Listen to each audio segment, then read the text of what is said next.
Allez, bonjour à toutes et à tous, ravi de vous retrouver. On attaque cette semaine, on a beaucoup de choses à dire ce matin parce que certains scénarios se passent pas du tout comme prévu. Et ça fait partie du jeu et comme d'hab, je vous le rappelle, les scénarios qui s'invalident, il y a toujours une leçon à apprendre.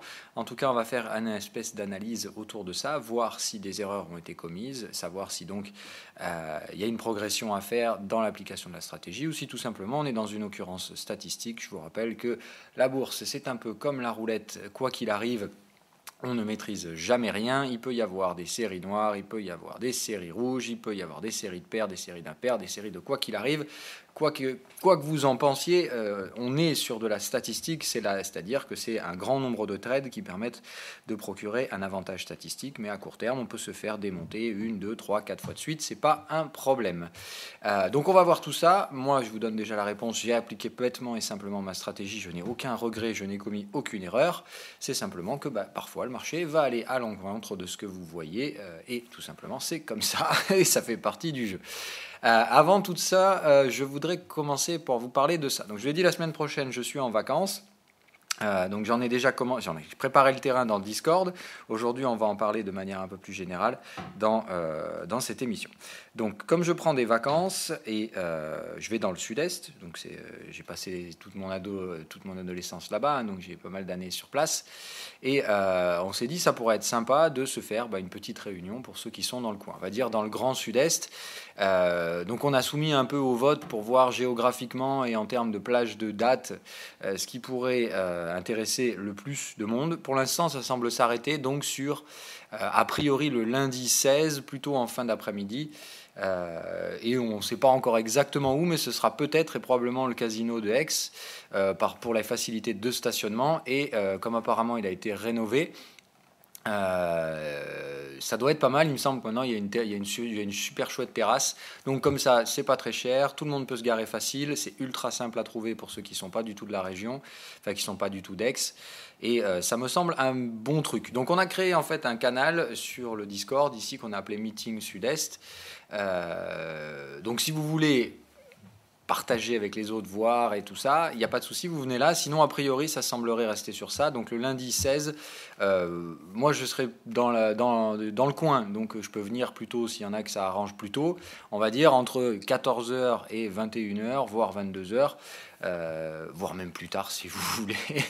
On peut se retrouver là-bas pour ceux qui veulent qu'on se rencontre en personne. C'est ça, l'intérêt, c'est pas, voilà, on va pas nécessairement discuter que trading, c'est juste comme pour la plupart, vous vous côtoyez directement ou indirectement à travers le Discord, c'est une occasion de se rencontrer en vrai, de faire un peu de social, et ça fait pas de mal quand on est habitué à passer tout son temps devant des ordis.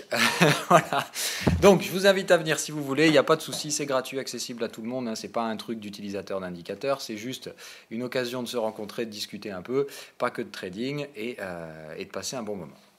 Voilà, parenthèse refermée sur ce truc-là. Allez, maintenant on repart au marché. Donc dans 45 minutes, on a des statistiques pour la partie UK. C'est un peu tout ce qui m'intéresse. Le zoo, on s'en cogne.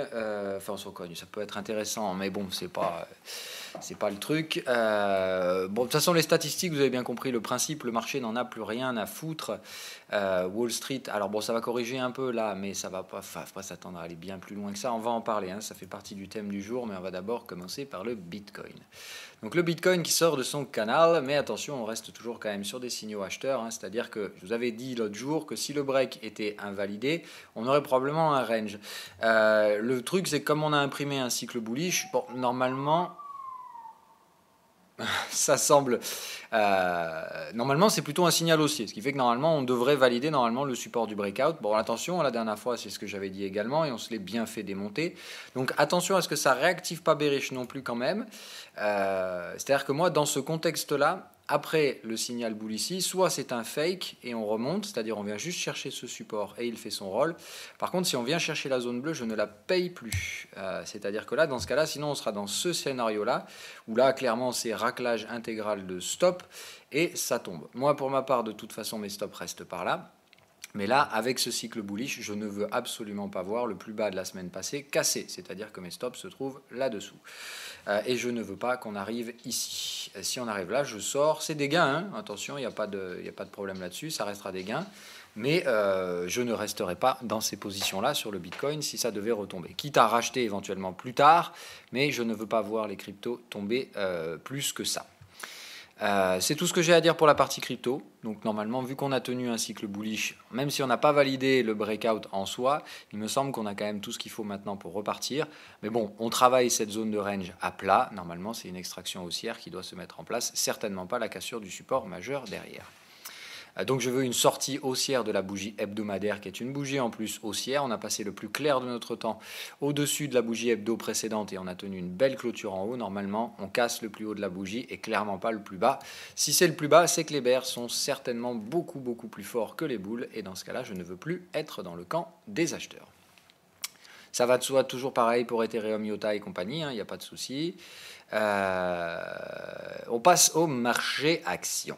Alors le marché action, déjà on va commencer non par l'euro-yen. Donc voilà, pour moi l'euro-yen c'est une invalidation franche et sans bavure.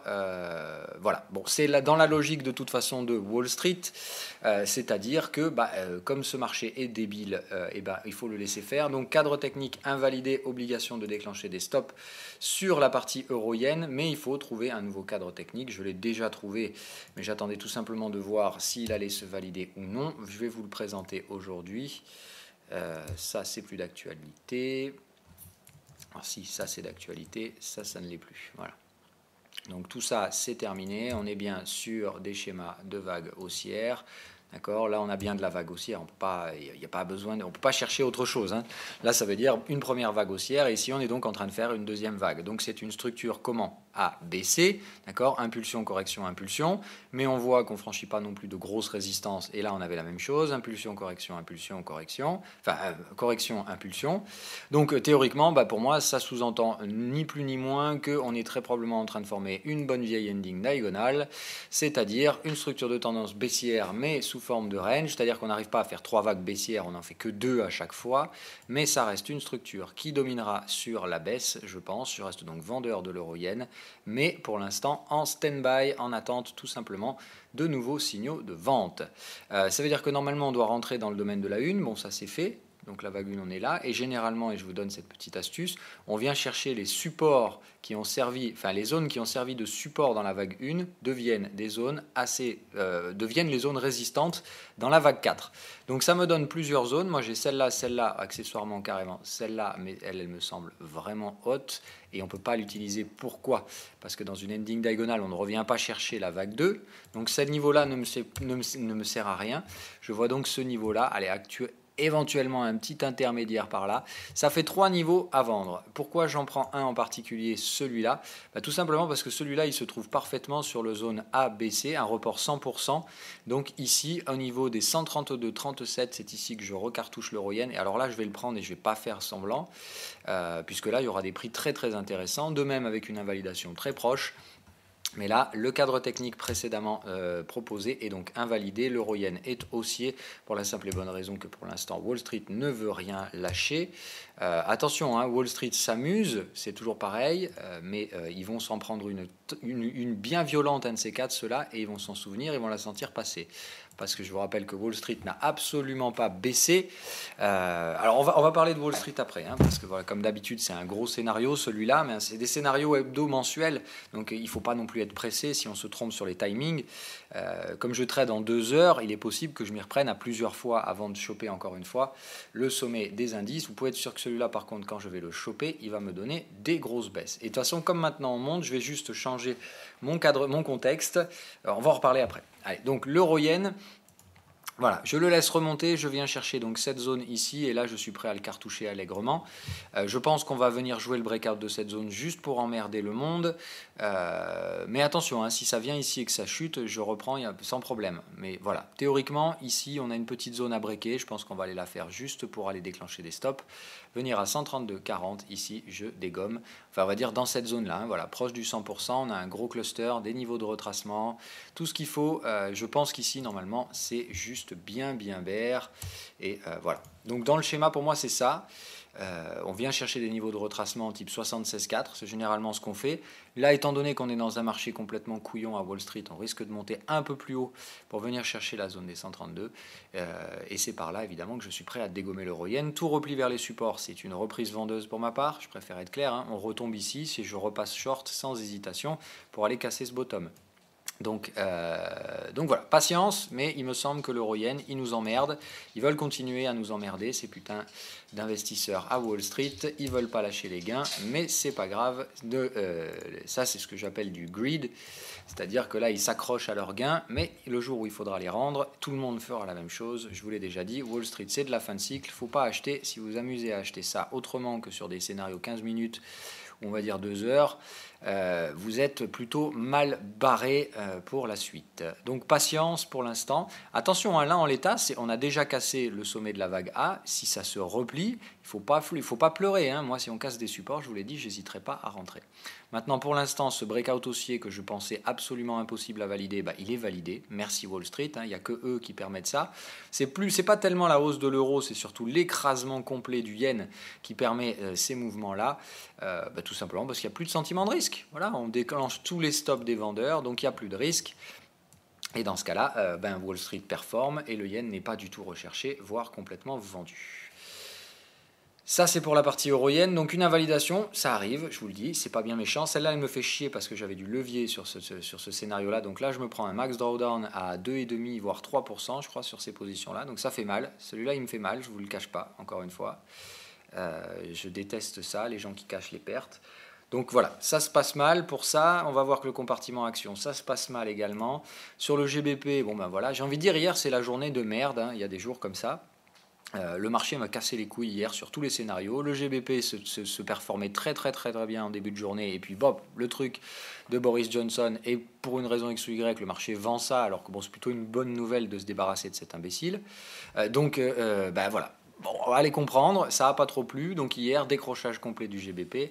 Donc hier, j'ai rendu mes gains sur le GBP, enfin, les positions sont toujours ouvertes, mais les jolis gains que j'avais ont été effacés complètement hier par cette baisse du GBP. L'euro-yen invalidé. La UDNZD, heureusement, lui, il était là pour performer, mais le gold a retracé, le silver également, donc tous les scénarios hier se sont un peu pété la gueule. Et évidemment, le compte a fini dans le rouge, et bien dans le rouge. Hein. Ça fait un moment que je n'avais pas pris autant. Hier, je me suis pris quand même un bon moins 4 sur le compte. Hein. Ça ne fait pas plaisir. Donc voilà. Mais encore une fois, je ne vous cache pas. Moi, je ne vous cache pas les gains, mais je ne vous cache pas les pertes non plus. Donc hier, c'était une mauvaise journée, et il y en a. Mais hier, tout est allé dans le mauvais sens, il faut être complet. Netflix a donc été stoppé.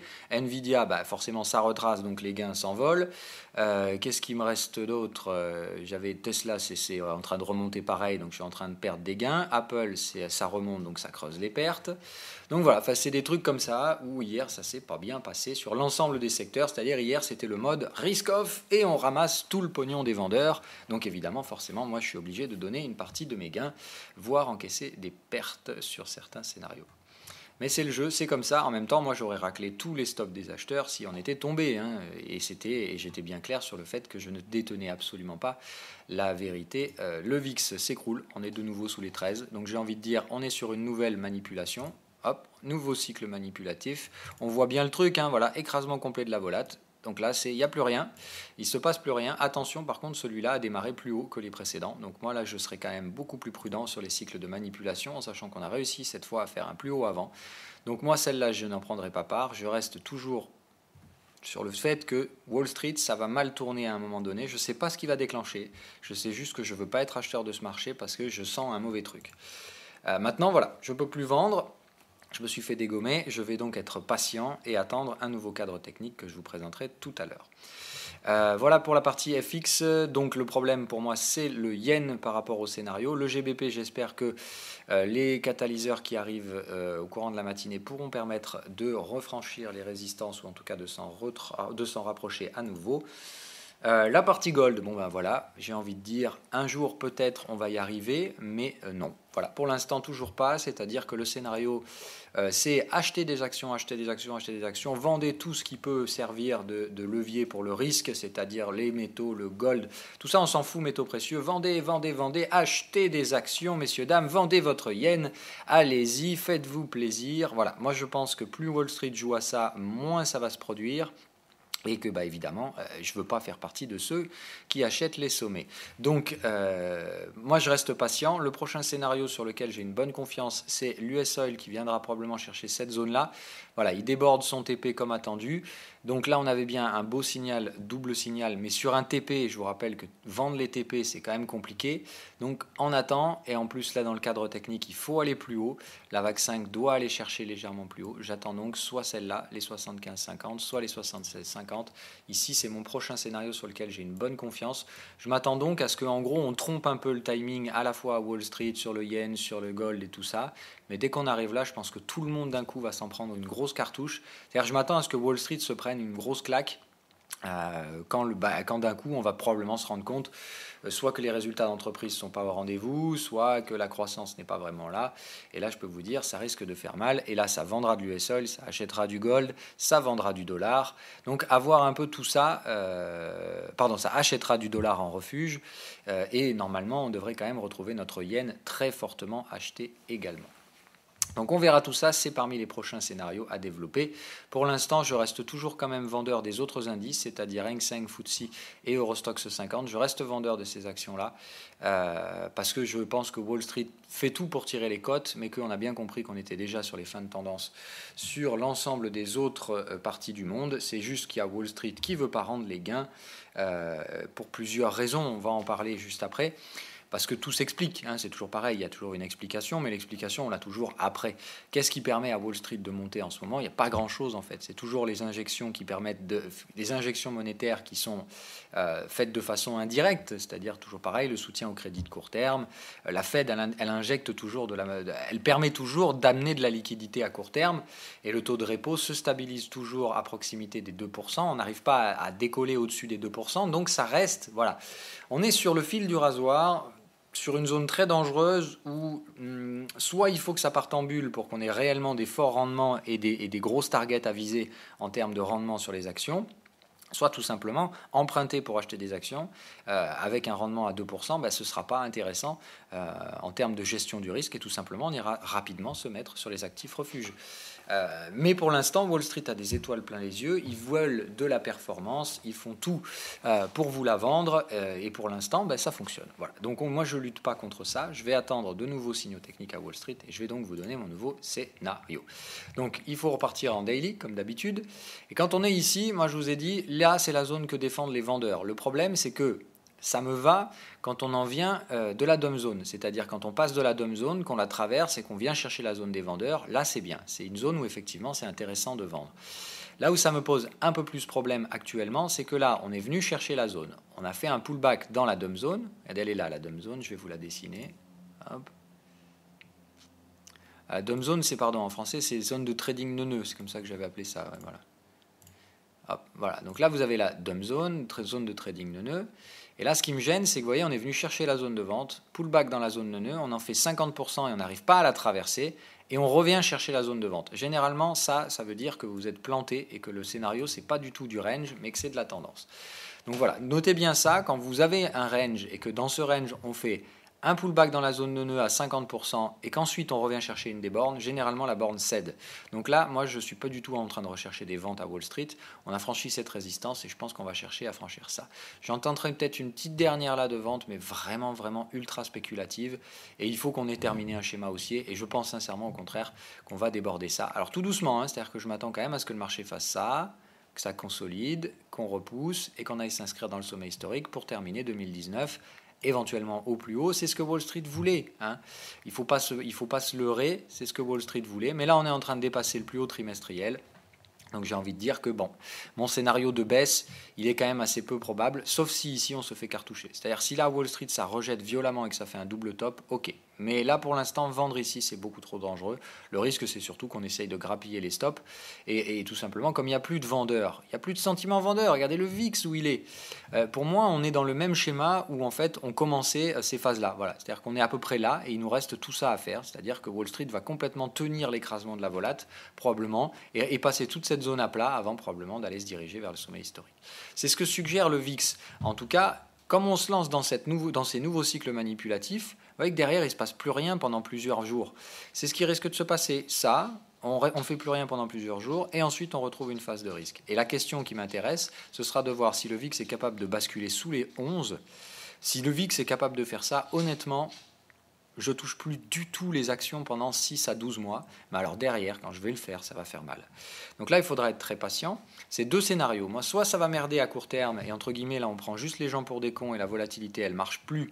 La vente de volat marche plus, et derrière, on se dirige vers des cassures de résistance. Et alors là, les 21, je les vendrai plus. Et là, ce sera plutôt direction, effectivement, la zone des 22, 23, en tout cas au-dessus, les résistances qui se trouvent au-dessus. Mais avec une volate à 23, j'aime autant vous dire que dans un range, ça risque de piquer. Hein. C'est-à-dire que si on n'a pas franchi le sommet historique et que la volate se price à 23, j'aime autant vous dire qu'on risque de se retrouver là. Hein. En tout cas, au moins de revenir tester le niveau d'ouverture annuel. Donc attention, encore une fois, c'est vraiment très dangereux comme marché. Moi, je pense qu'il y a un cluster là à jouer éventuellement sous vraiment conditions de signaux très propres. Mais pour l'instant, faut être pragmatique. Cycle bear, le signal de vente était là et on le déborde. Donc là, pour moi, c'est plutôt le signe d'une tendance haussière. Ça veut dire qu'il n'y a pas de vendeur, en fait, tout simplement, et on va installer probablement une tendance acheteuse par absence de vendeurs. Et c'est la plus dangereuse des tendances, surtout quand on est en fin de cycle, puisque c'est celle qui pourrait permettre aux bulles de se former. Puisqu'en l'absence de vendeurs, tout simplement, on va chercher à voir jusqu'où on peut monter sous un aspect complètement spéculatif, décorrélé de tout. Donc attention, vraiment, il ne faut pas tenir les positions vendeuses à Wall Street. Je vous l'ai dit en toute transparence, j'ai pris mes stops vendredi. Je ne suis plus vendeur à Wall Street. Et je ne veux plus l'être jusqu'à nouvel ordre, jusqu'à ce que des informations nouvelles arrivent.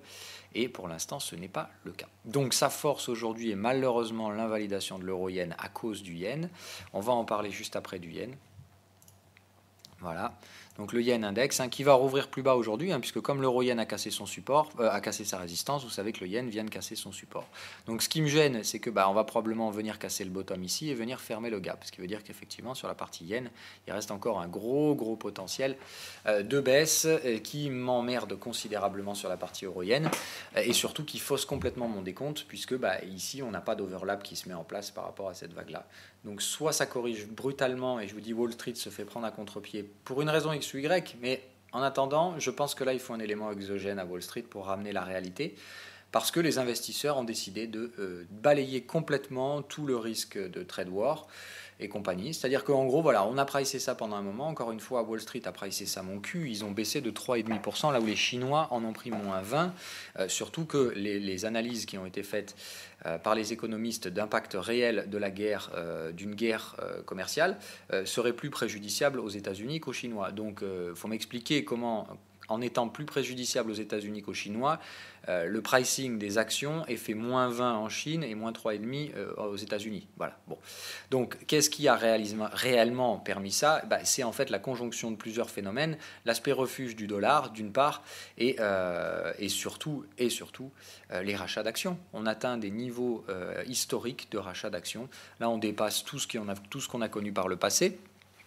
Donc tout simplement les entreprises rachètent leurs actions et comme du coup ceux qui les possèdent se disent du coup si vous rachetez moi je vais pas les vendre, du coup en fait personne ne vend, comme je vous dis, on est en fait dans un mouvement artificiel par absence de vendeurs. Le problème c'est que quand on fait ça, ça ne laisse que deux options, c'est-à-dire que soit on fait des bubules complètement folles et derrière au bout d'un moment quand on trouve les vendeurs, en fait il n'y a qu'une seule fin possible, c'est qu'au bout d'un moment on va trouver les vendeurs et tout le monde ne fera que vendre, et malheureusement quand on est dans un marché et que ça ne fait que vendre, vous savez que on a cet adage, le marché monte par l'escalier, descend par l'ascenseur. Donc il faut être sûr que dès qu'on va trouver le sentiment vendeur, vous pouvez être certain que derrière, par contre, c'est du bear market qu'on va avoir. C'est-à-dire qu'on prendra probablement des baisses de 20-25% d'entrée de jeu sur des premières phases très violentes. En gros, ce qu'on a connu au début de l'année, ça a fait flipper tout le monde. Autant vous dire qu'il faudra vous attendre à ça bien plus gros si on s'amuse à former des bulles. Donc patience, je pense sincèrement, alors je sais que derrière on va encore dire oui mais c'est le perma-bear, il veut juste pas, non, il faut pas acheter d'actions en fin de cycle, c'est complètement stupide. C'est comme acheter des bulles, acheter une bulle, vous savez pas quand ça va terminer, vous savez pas quand le slip va claquer, et par définition, je vous apprends à gérer le risque. Donc comment voulez-vous considérer ça comme du trading quand vous tradez sans savoir où ça va s'arrêter ? Moi je peux pas, ça rentre pas dans une stratégie de trading pour moi de trader les bulles. Par contre les bulles, quand on les voit, on attend patiemment son tour et on trade les cracks qui vont derrière, puisque le crack c'est une recorrélation brutale, et là par contre on a des objectifs, on a un timing, on a tout ce qu'il faut. Donc moi je pense qu'il faut attendre tout simplement maintenant sur la partie action, soit on trade à très court terme, Moi, j'ai rien contre ça, mais j'ai plus le temps. Moi, je peux trader que du 2 heures. Donc, en 2 heures, moi, je trouve ça trop risqué comme scénario. Parce qu'en ce moment, là, tu peux très bien te barrer 4 heures, revenir, et puis, oh putain, merde, il y a un truc qui a sauté, Dieu sait pourquoi. Il y a un machin qui se passe, élément exogène, tu reviens, les marchés sont à -5. Tu avais pris un achat, tu n'as pas mis de stop, t'es mal. Hein, voilà. Donc, c'est l'éternel problème de ces scénarios-là. Moi, je ne le fais pas. Voilà. Je préfère pas faire les actions. Parce que trop d'incertitudes face à tout ça. Allez, sur la partie action unitaire, donc Tesla tente son rebond, évidemment, ça c'était prévisible. Pour moi, ça reste bear, je ne vois pas de raison. Hein. Normalement, c'est 4 vagues de baisse, enfin 5 vagues de baisse. Ce qu'on voit, c'est qu'évidemment, ils tentent d'essayer de nous foutre l'overlap pour faire une vague 1, 2, 3 et essayer de nous faire croire que ça c'est une 4 avant de partir en 5. C'est pas impossible. Mais voilà, moi ça commence sérieusement à me péter les couilles Wall Street, je vous le dis clairement, hein, je ne vais pas y aller par 4 chemins, vous connaissez ma franchise. Ce marché me gonfle, c'est-à-dire que maintenant je pense que je vais arrêter tout simplement d'aller trader les actions, je vais très simplement m'amuser par contre sur le Forex, parce que là je pense qu'il va y avoir énormément de choses à faire sur Forex et marché de taux. Mais malheureusement, je pense que là, les actions, je vais garder celles que j'ai toujours et qui sont toujours valides, c'est-à-dire Nvidia. Pour l'instant, il me reste un bout de Facebook et il me reste du Apple. Et Tesla, toujours. C'est-à-dire, celles-là, je vais les garder.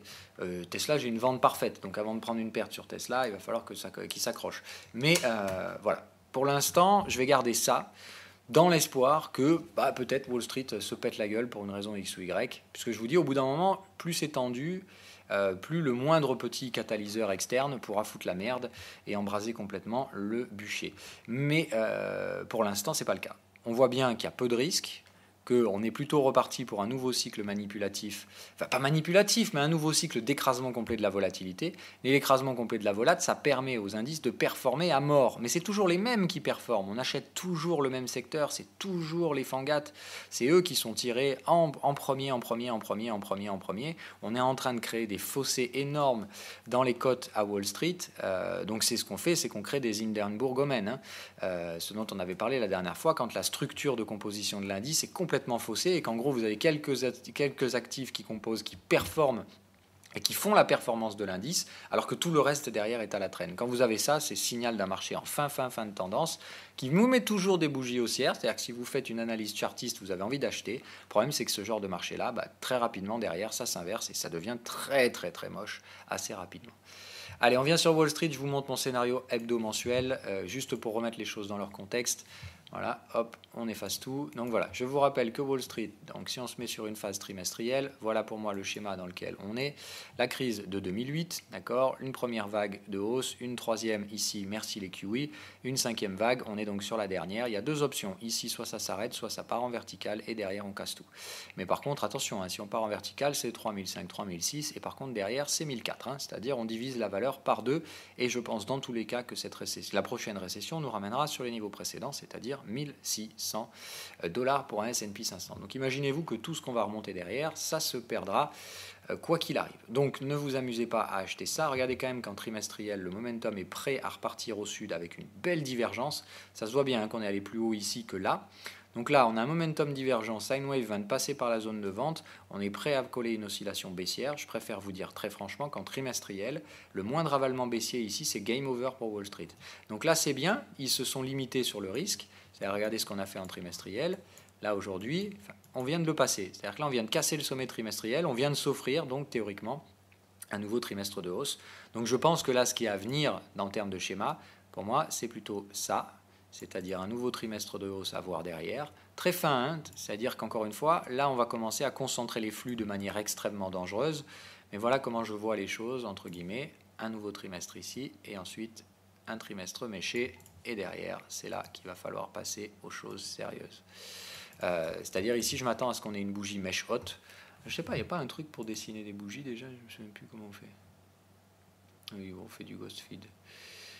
Ok, donc voilà, le délire ce serait ça. Donc on refait entre guillemets là on fait un trimestre, on va probablement faire un avalement haussier, c'est-à-dire clôturer au-dessus du trimestre précédent. Ce que je m'attends, hein, en gros, on va grinder tout doux, on s'en remettra un autre qui nous tirera assez facilement vers le sommet historique et qui tiendra, je pense, une clôture trimestrielle historique. Donc pour fin 2019, hein, c'est-à-dire qu'on va essayer de clôturer 2019 sur un sommet historique tout en haut au best price. On a ouvert là, bon, ça nous fera du coup une année à 8%. Voilà, bon, c'est pas mal, hein, une année 8%, c'est déjà beaucoup. Hein. Et l'année prochaine, par contre, je pense que c'est game over, c'est-à-dire qu'on essaiera de monter un peu, on trouvera très très rapidement les vendeurs et on clôturera l'année en négatif. Voilà, et je pense qu'après, ce qui nous attendra, c'est ça. Hop. Ok, donc attention à ce qui se passe. Je m'attends derrière à une mèche et après je m'attends à ce que Wall Street ça dézingue en un trimestre probablement lâcher un bon 25%, enfin un bon 20% par rapport au sommet. Hein, c'est-à-dire qu'ici on va probablement aller chercher du 3000, 3100. Ça c'est si on fait pas de bulle. Si on fait une bulle, hop là on monte 3006, mais alors derrière c'est crack. Donc vous connaissez comment ça se fait. Hein, bulle c'est on monte là et puis derrière bam et il n'y a plus personne. Et par contre si c'est crack on viendra casser ce support là. Hein. Donc il faut vous dire une chose, c'est que les deux options à Wall Street, pour moi c'est celle-là, c'est la version soft, on plafonne, on essaie de monter un peu et on ne trouve plus les rendements, le chômage commence à augmenter, les statistiques se dégradent et derrière on part en bear market.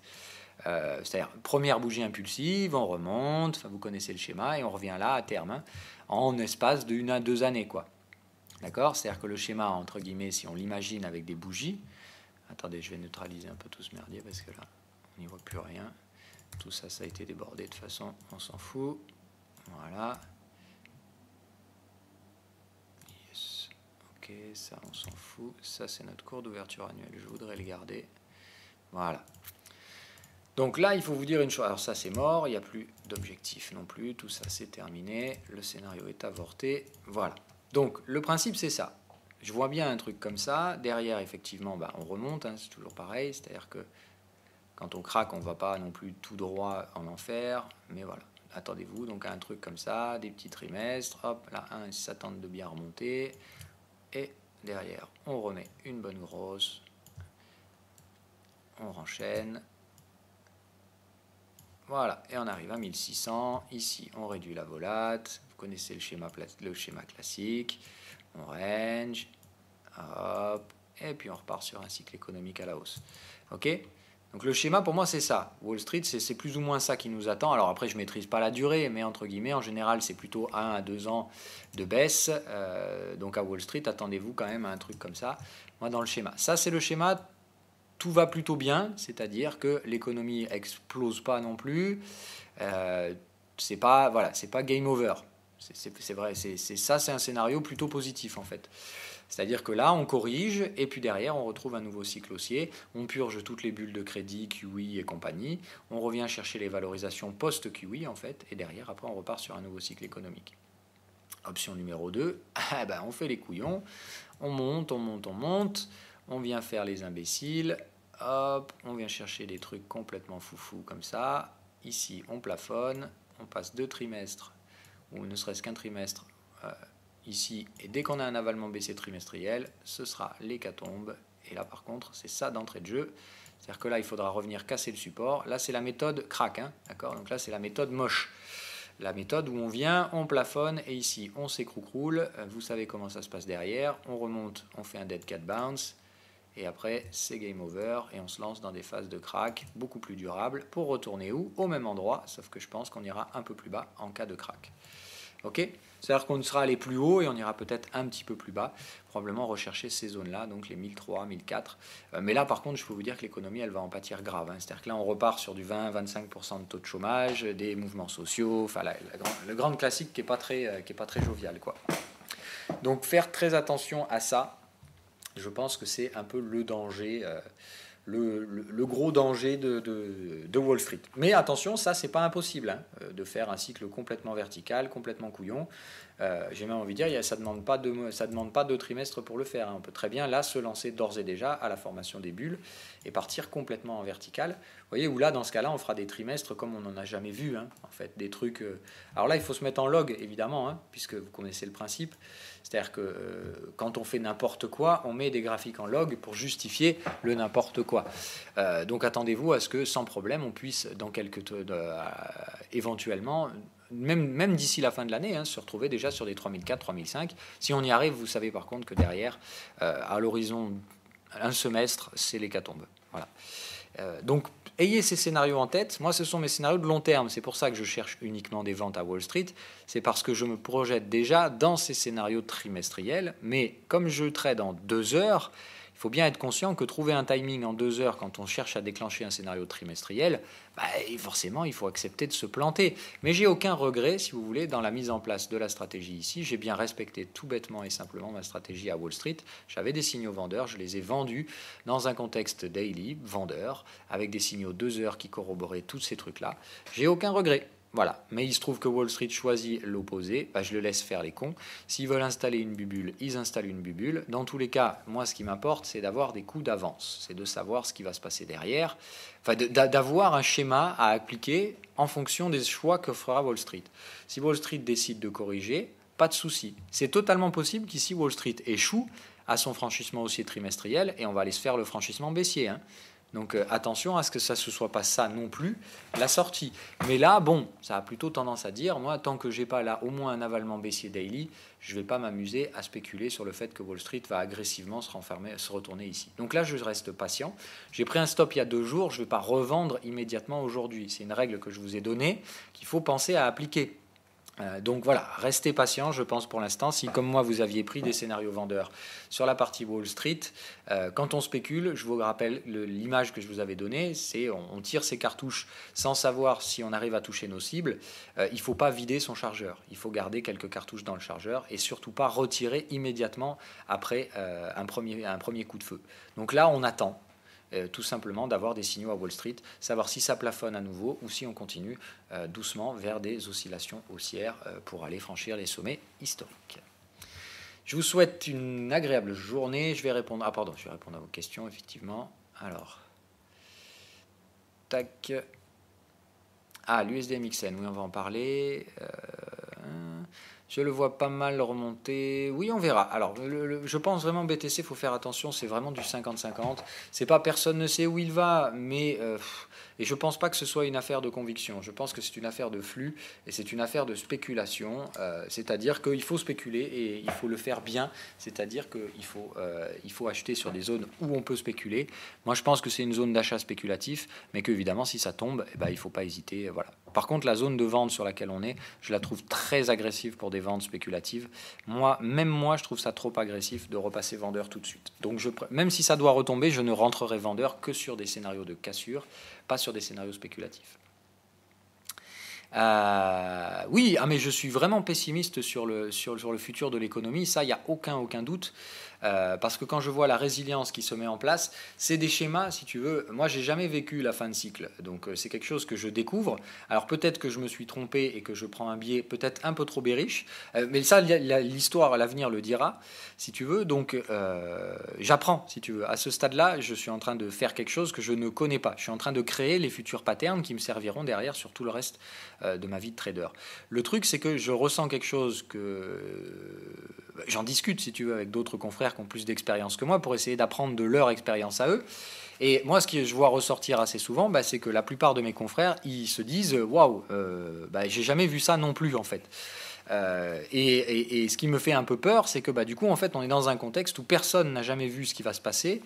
On sait tous que ça va mal finir, parce que, évidemment, on sait que quand on fait monter les valorisations un peu brutalement, il y a toujours une fin au cycle. Voilà, tout trader sait que tout est cyclique, et sait qu'on monte jamais, les arbres ne grimpent pas au ciel, et qu'on ne monte pas forever, et que là, on est plutôt sur le bout du bout, mais qu'il y a encore le potentiel pour une bulle. Voilà, c'est ça.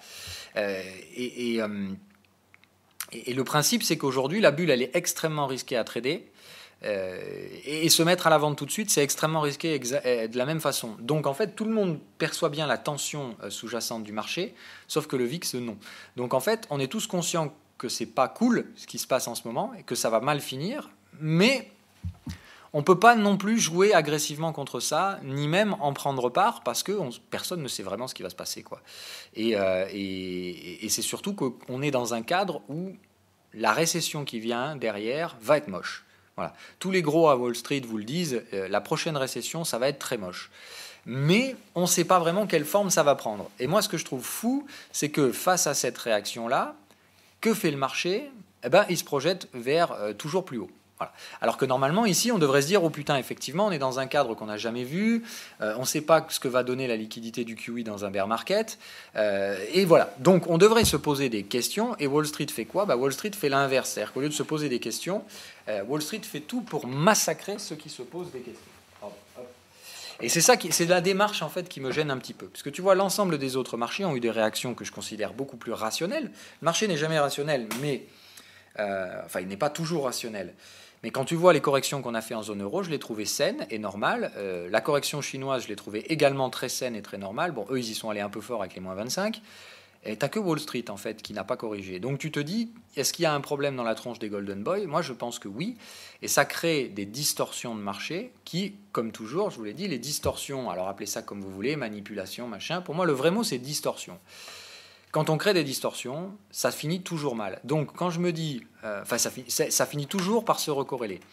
Donc quand je me dis, on a énormément de risques sous le cul, et tout ce que trouve Wall Street à faire, c'est créer encore plus de distorsions, je me dis qu'ils sont complètement fondus, ces Américains, et que c'est probablement à cause d'eux qu'on finira dans une sale récession derrière. Maintenant, encore une fois, la récession, ça fait partie du truc. C'est pas, si tu veux, je suis pas quelqu'un d'extrêmement pessimiste dans la vie, mais je sais qu'à l'état dans lequel on est dans les cycles économiques, c'est pas le moment de se projeter sur les 5-10 prochaines années. Tu vois, c'est pas le moment d'aller faire un cred, à moyen terme à 5 ans. Tu vois, là non, t'as pas de visibilité à 5 ans. Tu sais que d'ici 5 ans, on se sera probablement pété une récession. Donc là, tu peux pas. C'est pas le moment d'investir. C'est pas le moment où tu as de la visibilité sur le futur. Donc quand il se passe ça, moi j'ai envie de dire, c'est pas le moment où j'ai envie d'acheter des actions. Voilà. Maintenant, quand je vois que tout le monde veut acheter des actions, en tout cas ne veut pas les revendre, je me dis, bon, effectivement, on n'est pas dans le même état d'esprit, moi et le consensus des investisseurs. Dans ce cas-là, je préfère les laisser faire les cons et je vais attendre qu'ils soient allés trop loin pour les prendre à revers. Voilà. Donc pour l'instant, je vais rester patient et attentiste. Donc tant que j'ai pas au moins des avalements hebdo à Wall Street, je pense que je resterai plutôt soft et j'attendrai qu'on aille chercher le sommet historique. Et par contre, une fois le sommet historique dépassé, je vais chercher tous les signaux qui pourraient amener à des faiblesses et derrière, si ça faiblit, je prends. Hein, voilà. Mais je l'ai dit et je le maintiens, je ne cherche que des ventes à Wall Street, et ce depuis le milieu de 2017. Pour l'instant, ça n'a pas été un énorme succès, mais je vous rappelle quand même que là, en ce moment, plus de la moitié de mes gains annuels, c'est Wall Street. Hein. Wall Street m'a gavé de gains au début de l'année. Donc c'est pas parce que là, je prends des petites pertes que je rends l'intégralité de ce que je leur ai pris. Hein. Je reste très largement positif sur mon trading vendeur de Wall Street. Même si l'année dernière, il y a eu des grosses pertes aussi, vous rassurez-vous, je suis très largement gagnant sur tous mes trades à Wall Street, si je les prends dans l'ensemble. C'est bien ça la différence que je vous dis. Il faut jamais voir sur un scénario unique. Là, ce scénario unique, je pense qu'il est en échec complet pour l'instant, à moins qu'il y ait un revers de médaille très brutal qui arrive là pour une raison X ou Y, mais je pense que sans catalyseur, la baisse de volatilité montre que, à moins qu'il y ait un élément exogène qui perturbe, et là, il n'y a plus rien qui viendra perturber le marché. Et effectivement, on va le laisser faire. Voilà. Moi, dans un contexte faiblement volatile et sans catalyseur, on va probablement se projeter encore sur les bénéfices des entreprises, patati patata. Voilà. Donc je laisse faire, si tu veux. C'est une mécanique qui ne m'intéresse pas, puisque moi, ce qui m'intéresse, c'est les timings vendeurs. Donc là, on est dans un timing acheteur. Je laisse les acheteurs prendre des gains. Ensuite, ce sera mon tour.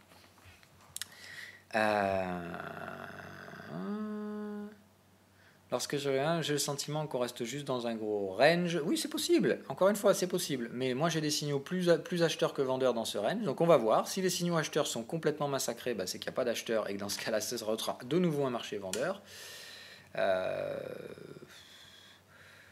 Alors, oui, on va regarder la distorsion acheteur-vendeur. Effectivement, comme on était sous la résistance, je pense que c'est un schéma pas inintéressant à surveiller. Alors, le ratio acheteur-vendeur, on va se mettre en 2 heures pour le revoir.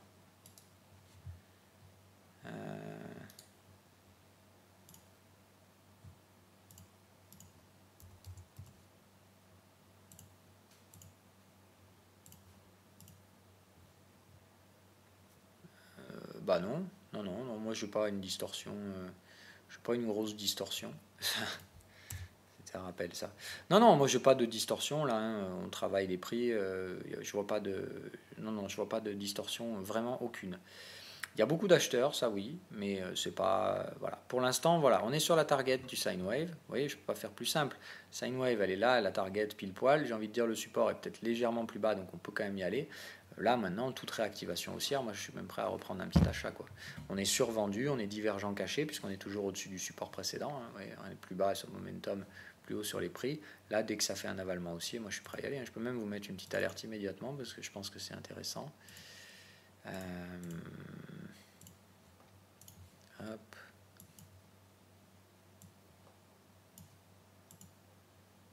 Voilà.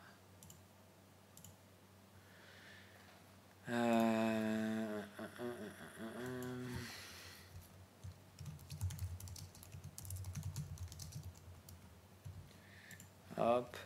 Ouais, moi je ferais ça, mais une alerte sur un avalement haussier, puis je vais mettre un ordre conditionnel ici, ou ici, et comme ça, vous voyez, parce que le problème du BTC, c'est qu'il peut très bien d'un coup, vous voyez, bram, vous envoyez une grosse bleue, et le problème, c'est que du coup, comme j'ai mis l'alerte à la clôture de la bougie, je peux très bien me retrouver avec une alerte déclenchée alors que les prix sont déjà là. Donc je vais quand même mettre un conditionnel. Moi, je pense là, si ça remonte, le Bitcoin, je suis prêt à le prendre. Voilà. Hop. Mais je ne vois pas de distorsion permettant de penser qu'ici on a une résistance forte, une résistance technique à cause d'une distorsion qui puisse se mettre en place. Je pense juste qu'ici on est dans un marché qui manque de jus, qui corrige à plat, et c'est soit derrière ça réactive à la baisse fortement et c'est bear, soit on repart directement bien haussier avec une grosse bleue.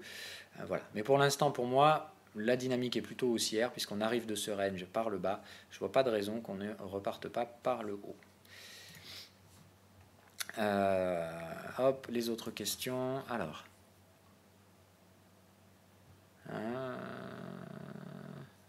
oui, ça oui.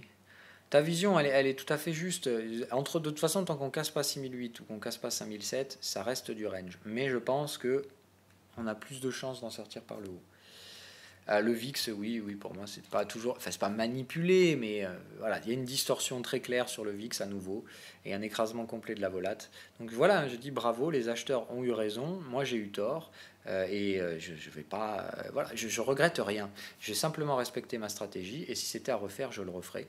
La perte, elle est logique parce que parfois ça marche pas et là, ça marche pas.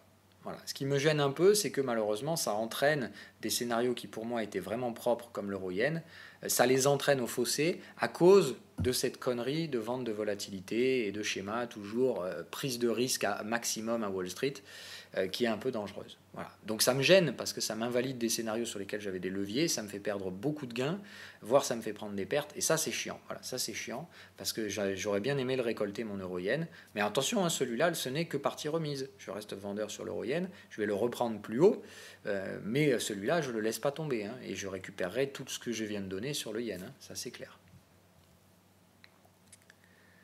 Cool que tu fasses une vidéo sur l'ESMA.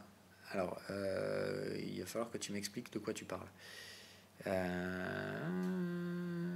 ne respecte pas sa pattern de crack. Non, ah bah si, s'il remonte à 8003, il respecte la pattern de crack sans aucun problème. Et ça me paraît pas du tout du grand n'importe quoi, ça me paraît juste un marché de flux. C'est-à-dire que... Qu'est-ce qui se passe? Ok, ouais, c'était un peu chelou. Attends.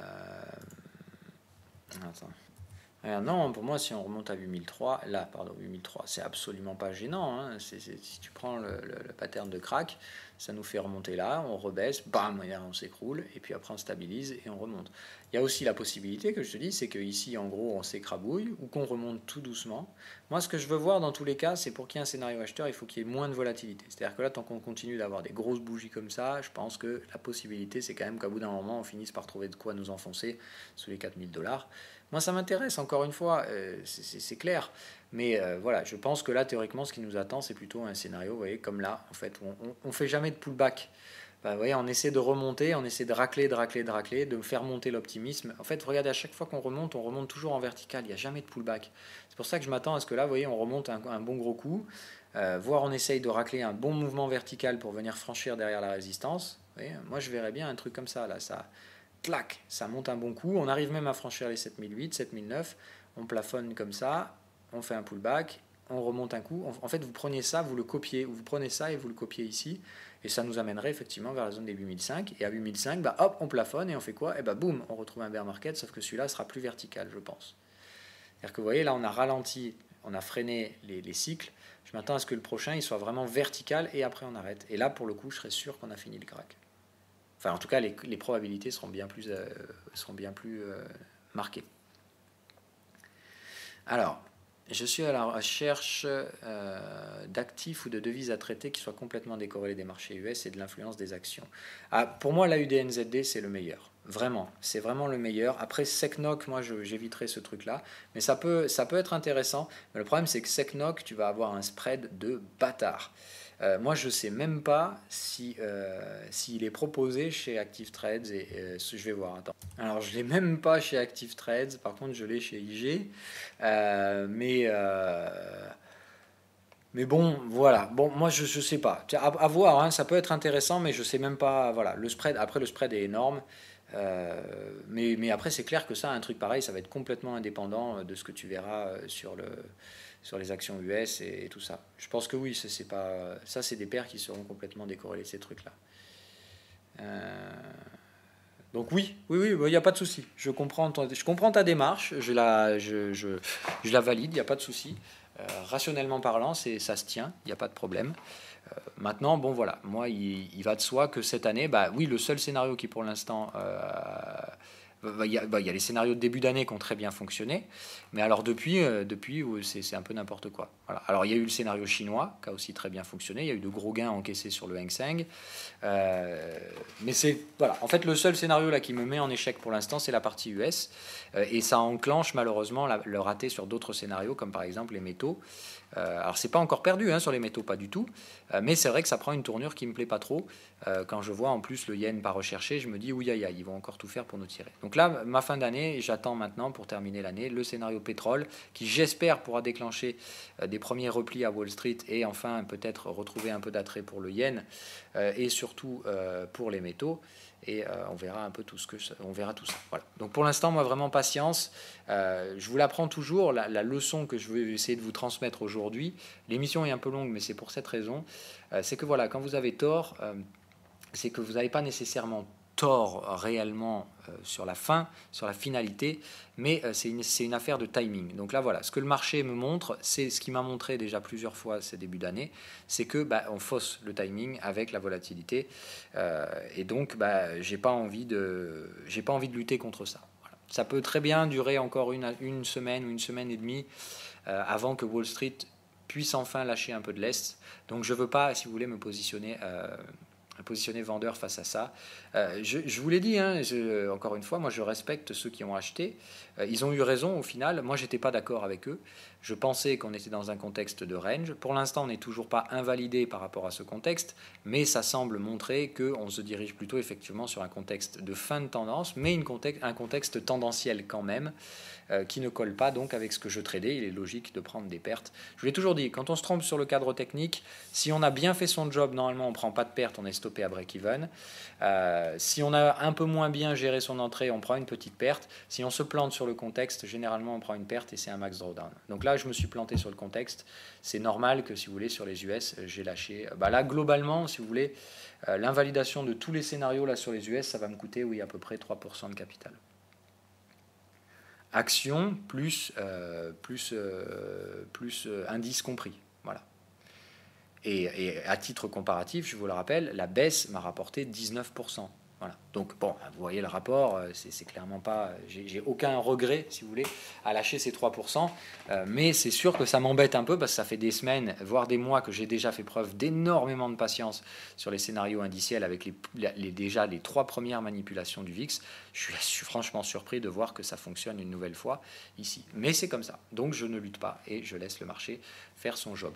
Maintenant, je note quand même, comme je vous l'ai dit, que le VIX est orienté cette fois dans des creux et sommets ascendants, donc je m'attends quand même à ce que le danger ressurvienne dans pas trop longtemps quand même. Hein, voilà. Sauf si on arrive à briser la zone des 11,2. Mais alors là, si on va s'enfermer sous les 10 à nouveau sur le VIX, c'est qu'on sera dans une bulle.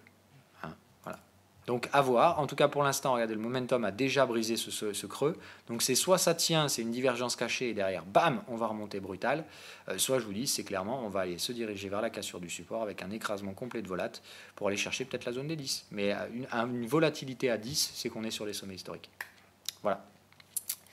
Allez, je vous dis bye bye.